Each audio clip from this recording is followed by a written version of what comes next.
My name is Carrie Bean, and this presentation is on the cause of the Great Depression and how it affected the American economy.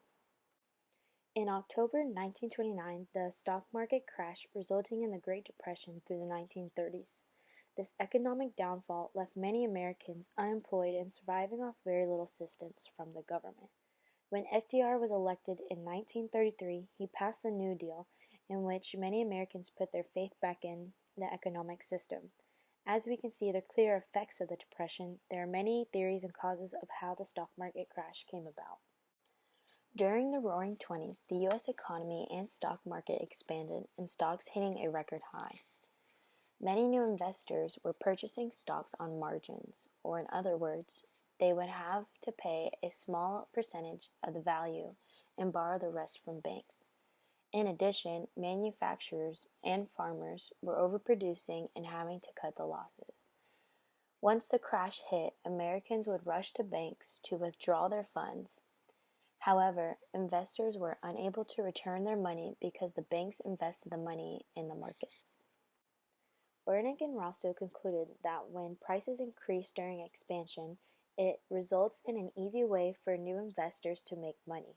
However, long term, it is proven that investment costs decrease. During the decline, many Americans were in psychological shock and demanding their money back from banks. When banks were unable to supply, customer spending decreased, causing a decline in industrial production, prices to deflate, and mass unemployment.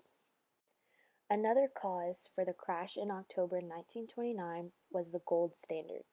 Globally, currency was being defined in terms of gold. This gold standard resulted in the ratio of reserves to the monetary gold being greater than the other. Consequently, the total stocks of monetary gold grew while inside money supply plummeted. This caused the reduction in the money-gold ratio. Unemployment being a major consequence of the stock market crash, its effects goes beyond Americans struggling to find income. Many cities are forced to come up with ways to keep them from going bankrupt. In Biles' publication, he mentions that many cities look to local establishments for loans, using tax money, or keeping tax rates low and spending large amounts on services. These cities were left to their own devices until the New Deal, in which provided some government aid by funding through stipends. On the other hand, Efland's article, Art Education During the Great Depression, mentions that many schools were shut down due to lack of funding. Many teachers that were working were on a low wage and having classroom sizes of 40 to 50 students. Home life was not much of an escape, as many were moving job to job or place to place.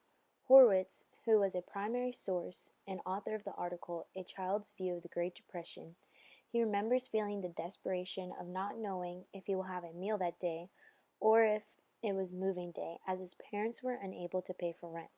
A quote from his article states, "The breakdown of a place to live, the collapse of belonging, struck me then as the hardest experience in growing up poor."